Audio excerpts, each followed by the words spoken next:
The $1,000,000 question is, how does this little guy fit within my fleet? Each one of these drones I use very differently. And they've all got a different purpose. But this Aeroo, pretty impressed. And it's opened my eyes to a different type of fishing once again, I think, with drone fishing. So let's get into it. So quickly before we get into it, I just want to make note that this drone has been purchased and paid for by myself, so this isn't a paid review. This is a 100% independent review of this drone based on my experiences and not based off the fact that it's been given to me, nor has it obviously been paid to give it a good review. So these will be my honest thoughts, so let's go. 250 gram weight.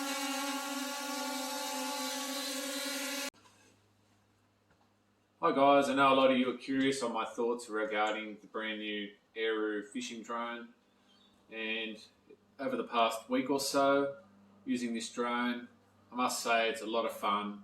It's a really good little entry-level drone for someone that's never flown a drone before. It's not super quick, it's really easy to calibrate and operate. It is $549 for the combo. You're going to definitely need the combo with the batteries if you want to use this for fishing. For $549, you're getting 250 gram payload, which I can confirm is all good. Also, you're getting, obviously the drone, you're getting 3 batteries, you're getting a few bits and pieces that I'll cover, but most importantly, you're getting this thing, and I love this. The electronic bait release system works fantastic. The guys have done a good job in engineering this product to fit this drone. So just want to go through quickly, when you get the drone, what comes in the box. In the box you're going to get these little hooky clippy things. So what this basically means is that if you're learning and you want to use this as a mechanical release, you can have this clipped up to your electronic release. And then you've got 3-way swivel, they recommend, the ones that come with it. And then basically it means when your main line over here and then your rig over here, you get a line snag or something like that, it will release it. The only problem is if you've got a good bow in the line due to some wind, it's going to be very hard to release a mechanical. A lot of guys struggle to get a mechanical bait release system to release when you've got a big long bow in the thing. So that's the whole benefit of having this electronic release, which I'm still blown away that we've got a $549 drone with electronic release built in. So good thing I probably wouldn't use these. Obviously been flying for a long time, and you'll notice that these things are a hook. So I'll show you how they connect to the bait release. So that will be your dropper loop instead of having a dropper loop. And I'm also going to test, I've just taken a small hook, I've trimmed the tip off the hook so it's no longer sharp. And for future purposes, you just use this as your hook for your dropper. So what comes in the box? Obviously you've got your mini scale, so you just, you know that this drone's all about weights and payload limits. So it comes that they sensibly supply that with some scales. You've got your little accessories that I showed you earlier on. It packs away really nice. You've got 2 batteries here.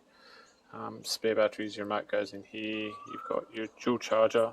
You've got your 2 cables it comes with, so USB-C for charging your batteries, and then I think it's a USB-A for charging the payload release. You don't have to assemble any of this. All you've got to do is basically put these props on. It does come with a spare full set of props and screws as well. So as I said, I've got my little SATI to store them when I'm not using it. Got your little screwdriver as well for screwing on the props. It all packs really nice into the bag. And most importantly, you've got your instructions manuals. A lot of guys cut costs to not supply these. It's really good that these guys supply the instructions manuals, not just one, but they've got the quick setup guide and then the full manual in the box as well. So I haven't cut corners and costs, which is great. So with this little guy, every time you turn the power on and power on the drone, you're going to have to do a compass calibration. I thought it would upset me, or it would be annoying when I first got the drone. It is really easy to do, and it's probably a good thing, especially if this is going to be your first drone, to have an understanding on how important it is to compass calibrate the drone. So I won't let you fly until you've done that compass calibration. But as I said, it takes not even 20 seconds to do, so I'll just show you guys how to get it done. So easy, you turn the controller on. Always turn your drone controller on, because drones can do funny things when they don't have a connection to your remote. Turn the drone on. Got your lights on the back to tell you how your battery is. But the really cool thing is that this remote control tells you everything you need to know about your drone. So we're just waiting for the little icon to come up here. That little icon there means we need calibration. So really simple. Pick up the drone, lights are flashing yellow. Turn it 3 times flat. I'll go to green. Nose up. Turn it 3 times. You'll see that they've gone to red and yellow. Yellow on the back means that we're in ADI mode at the moment, so it hasn't acquired satellites. They'll switch to green, and we'll see satellites pop up on the remote controller. You can clearly see on the remote control, you've got your mode, GPS off, GPS on. Just make sure that when you pull it out of the bag, sometimes I've noticed when I pull it out of the bag, the remote controller, the switch automatically goes to GPS off. So always check that your GPS is on. As you can see, we've got GPS and the backlights are green now. You also got on your controller your signal strengths on the left and right, your battery levels, and then you've got your distance and height. If you hold this button down here, it'll switch to low. You want to have this thing in high mode for dropping boats. To arm the motors, simple. Push this red lock button. Motors will arm up. And to disarm the motors, you hold it down. And when you land, by holding it down, it should disengage the motors as well. So just something you really want to be wary of, because it happens almost every time I've done this, is see how the GPS switch is on. So when you put the drone remote control back in the box and you pull it back out, the switch is now turned to GPS off. So you just don't want to get caught out. Drones operate very differently under load when you're trying to fly them with the GPS not turned on.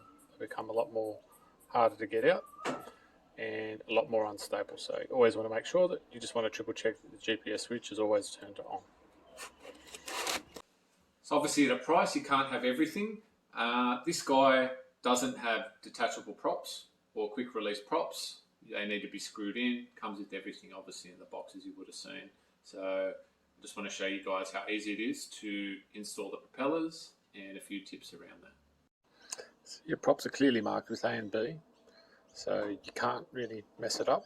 So probably the best way to get these props in is to put the screws in. And once you've got the screws in, it comes with a little screwdriver and you screw them in. So they're not quick release props like a lot of the other drones I have, which is not a problem. And once you pull them out, you're just going to want to get yourself a little SATI or something, because once you pull them out of this sort of packaging, you don't want to have loose bits flying around your drone case. So just a little SATI to keep your bits safe, and just need to be careful when you're installing on a beach, but you do get a full set of screws in case you lose one.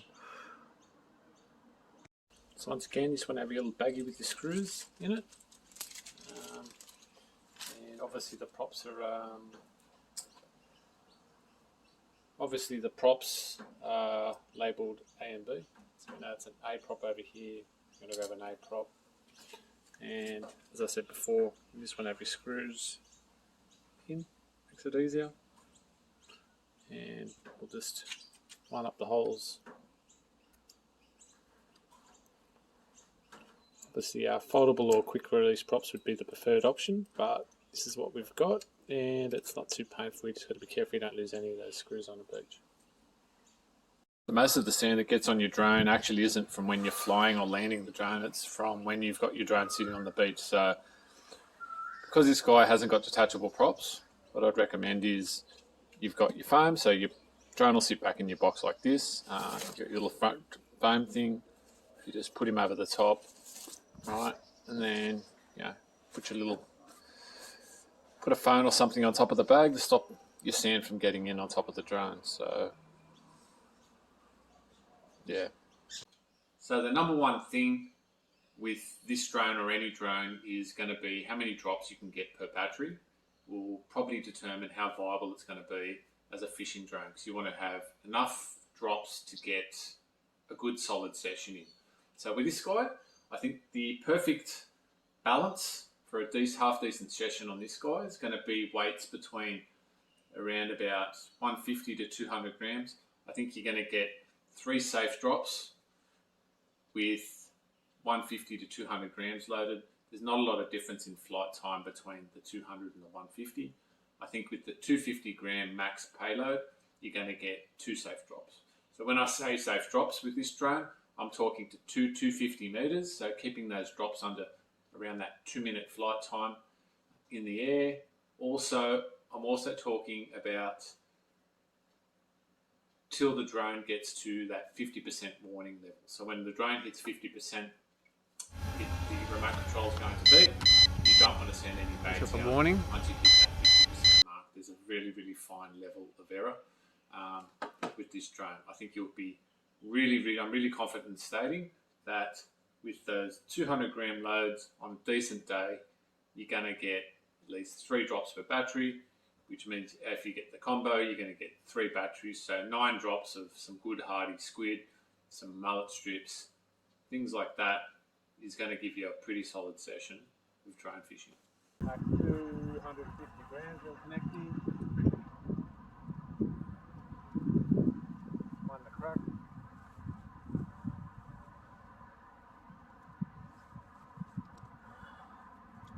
Getting about 4.5 minutes to 50%. So the moment you get to 50%, the battery depletes really, really, really fast. So once you get to your 50%, don't drop baits.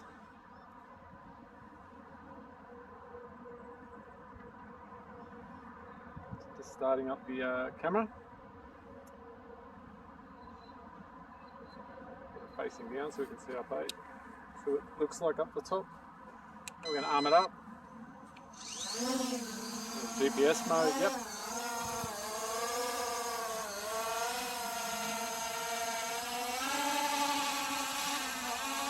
We're up. Fly bait.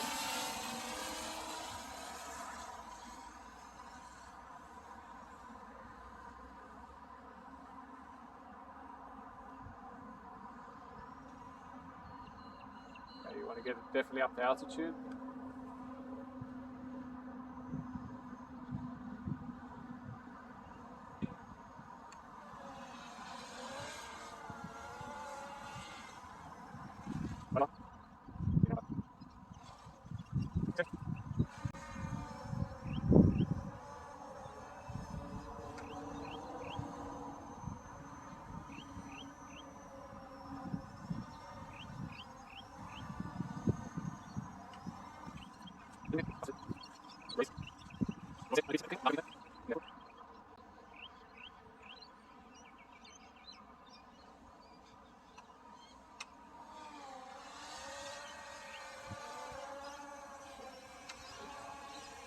Pretty stable for the size. I was quite surprised. So one thing that surprised me really well is the actual quality of the camera back to your display device. I don't really care about the SD recording quality and things like that. I'm not testing this drone as a camera recording drone, I'm testing it as a fishing drone. So very usable, very good resolution back to your display device. I flew it out to 300 meters with no breakup. Unfortunately, when the drone turns, and it's understandable, to come back, you get a little bit of a not breakup, but a pause in the picture because the drone's facing the opposite way. But the most important thing is that when it's flying away from you, you're getting clear video. So definitely going to open up a few more avenues and different ways to what I'm fishing. I don't normally sight or use a camera when I'm fishing or drone fishing, but I think with this guy, I'm going to start having a bit of play with that.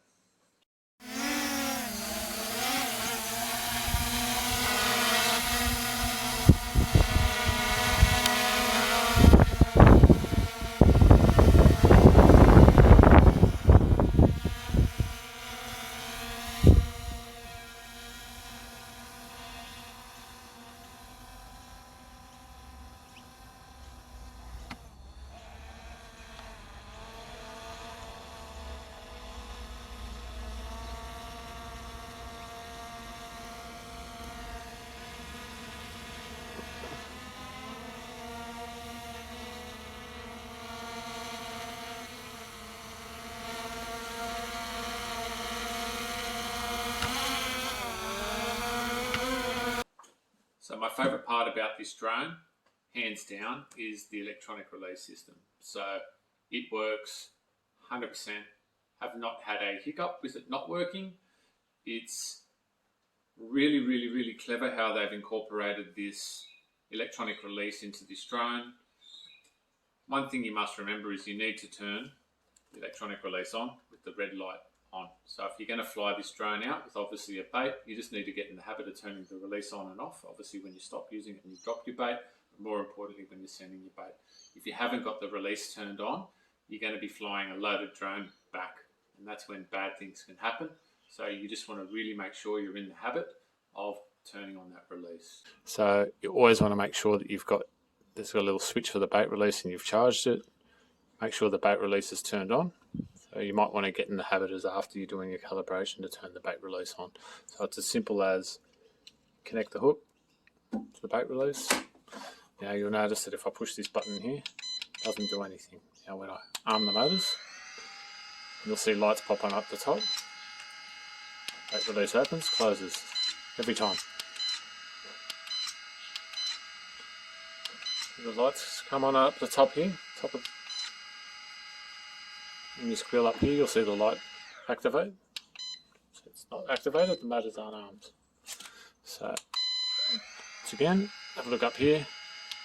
Lights on, it's going to open the release. Lights off, see up here. Very clever. Saved me from a disaster the other day.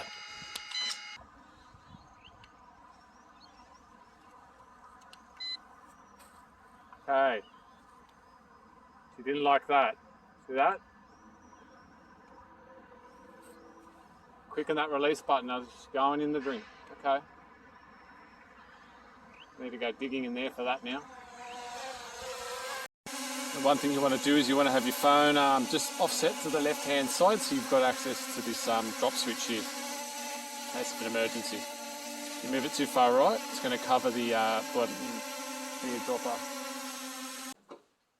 Okay, so one thing with the batteries is you need to, when you're charging the batteries and they charge via a USB-C cable, is you need to make sure that the final light, when it's flashing to charge, you're not pulling it off charge in a quick rush to get out. There's a bit of difference between the third and the fourth light staying solid. You need to make sure that the batteries are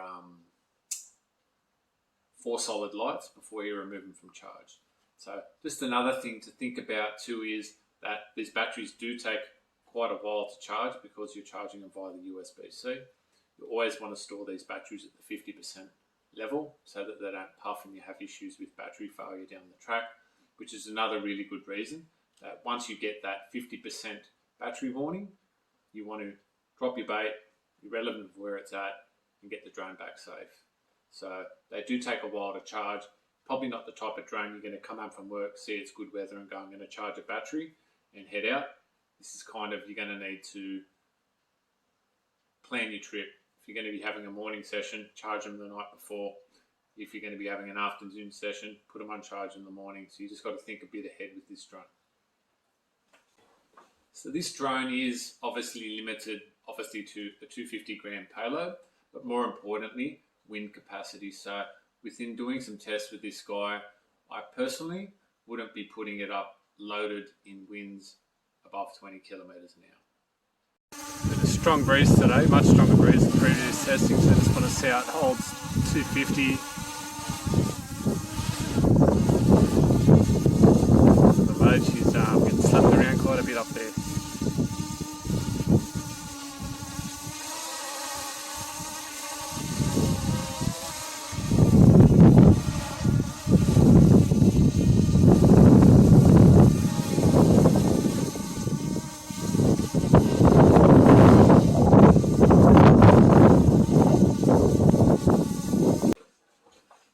Does fly perfect, unloaded in higher winds, but the moment you put a bit of load on them, as you can see from the video, she becomes a little bit unstable in those higher winds. So as I said, 20 kilometers an hour and under, you're going to have some fun with this thing.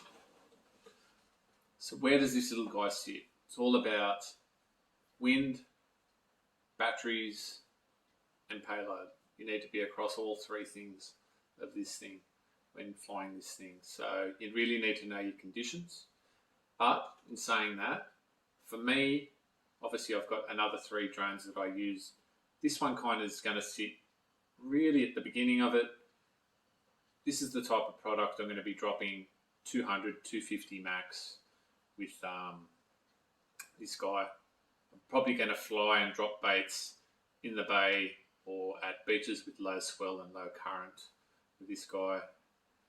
The sinker takes up majority of your payload, and I don't think you're going to be able to get the bait to stick at distance with big swells and big current from my previous experiences. But in saying that, flying smaller loads with lighter line, I haven't tested that out, might have a winner there, but I think really great product for someone wanting to get into drone fishing. I don't think you're going to need to go out and do massive upgrades on your rod and reel. I would definitely say you want to have something that's going to spool, or your reel that's going to spool at least 350 meters, and I'd start doing 100 meter drops, 200 meter drops, just to make sure you're getting used to it. It's a really good stepping stone for those that want to get into it. I think if you can buy this product, have a bit of a crack, and then you can make decisions on whether or not you want to go out and buy some of the more expensive gear, expensive drones. It will give you a good flavour for drone fishing. I don't think it's going to give you the full drone fishing experience like when I go out, but obviously it's definitely an entry level for those curious and want to get into drone fishing. So 2 thumbs up from me. Can't wait for the rain to stop, and I'm going to go pull out some of my older beach gear and some of my lighter gear and try and fish lighter with this guy and see what it can produce. So great stuff. Company's been really, really good to deal with, and it appears they're responding to people online, and more importantly, their service is impeccable at the moment. I've had a couple of chats with the guys, and they seem to be really good. Australian company. 2 thumbs up for this guy.